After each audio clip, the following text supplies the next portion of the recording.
नमस्कार शेतकरी बंधूंनो. अग्रोटेक इंडस्ट्रीजमध्ये आपले सहर्ष स्वागत. 28 फेब्रुवारीला आपण याच प्लॉटवरती व्हिडिओ बनवला होता, कारण एक्स्ट्रीम असा पावडरी मिल्ड्यू आलेला होता आणि त्या दिवशी ॲग्रोटेक इंडस्ट्रीजचं सर्वोत्तम बुरशीनाशक पावडरी मिल्ड्यूवर असेल, डाउनीवर असेल, एक्स्ट्रीम म्हणून ते शेतकरी बंधूंनी फवारणी केलेलं होतं. एक्स्ट्रीम आणि पीकशक्तीची फवारणी झाली होती आणि आज आहे 4 मार्च. तर एक्सलंट असे रिझल्ट आहेत शेतकरी बंधूंनो. प्लॉट बघून घ्या, पूर्णतः कलर चेंज झालेला आहे.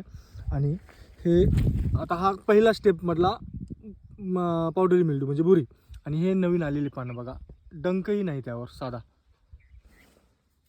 एकदम हिरवी कळा. आता हे जुने पानं पूर्ण. तर शेतकरी बंधूंनो, बुरीसाठी सर्वोत्तम बुरशीनाशक आहे एक्स्ट्रीम.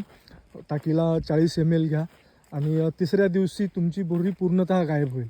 आता जसं जसं हे होते मार्च महिना, टेम्परेचरही एक्स्ट्रीम वाढत जाते, त्यामुळं थोडे प्लॉट जसे आपल्याला पावसाळ्यात वगैरे दिसतात तसे एकदम हिरवेगार आणि करमण्यासारखे नाही दिसत, पण उत्पादन खूप छान भेटते. आता एक्स्ट्रीम आणि पीकशक्ती फवारल्यानंतर तिसऱ्याच दिवशी प्लॉट पूर्ण ग्रीनरी करून सोडतो. ग्रीनरी आणि जो पावडरी मिल्ड्यू आहे तो जागच्या जागेवर थांबून नवीन पानांवर पावडरी मिल्ड्यू अजिबात येऊ देत नाही. हे बघा, पूर्ण करकरीत हिरवं पान. आता या प्लॉटवरती आभाळामुळे थोडे व्हाईट फ्लायचे याचे अटॅक आहे, पण पावडरी मिल्ड्यू जी बुरी आपण म्हणतो शेतकरी बंधूंनो, ती पूर्णतः गायब झालेली आहे आणि अगदी 3 दिवसात. तर ज्या शेतकरी बंधू वेलवर्गीय पिके करतात, ज्यांना पावडरी मिल्ड्यूचा आणि डाउनीचा प्रादुर्भाव वाटत असेल, त्यांनी एक्स्ट्रीम 40 ml प्रति 10 लिटर पंपाला आणि पीकशक्ती प्रति 10 ml 10 लिटर पंपाला अवश्य फवारणी घ्यावी. म्हणजे तिसऱ्या दिवशी आपली पावडरी मिल्ड्यूतून आणि दोन्हीतूनही सुटका होऊन जाते. आणि आम्ही प्रत्येक याचा दोन्ही व्हिडिओ बनवतो. एक म्हणजे त्याच्या चालू कंडिशननुसार की यामध्ये हा रोग आहे आणि आज फवारणी होते, आणि तिसऱ्या चौथ्या दिवशी आपली फवारणी झाल्यानंतर याचे काय रिझल्ट वाटले.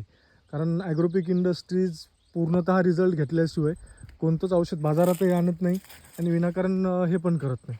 तर शेतकरी बंधूंनो, सुप्रीम असे रिझल्ट आहेत एक्स्ट्रीम आणि पीकशक्ती. तुम्ही वेलवर्गीय पिके असतील, भाजीपाला पिके असतील, ज्या डाउनी आणि पावडरी मिल्ड्यूचा जिथे जिथे प्रादुर्भाव होतो तिथे नक्की स्प्रे करा आणि तिसऱ्या दिवशी प्लॉट हा मुक्त करून टाका, म्हणजे डाउनी आणि याच्यामधनं पावडरी मिल्ड्यूमधनं. अधिक काही माहिती हे असेल तर कमेंट बॉक्समध्ये आम्हाला जरूर कळवा, आम्ही तुमच्या शंकांचे निरसन करू. धन्यवाद.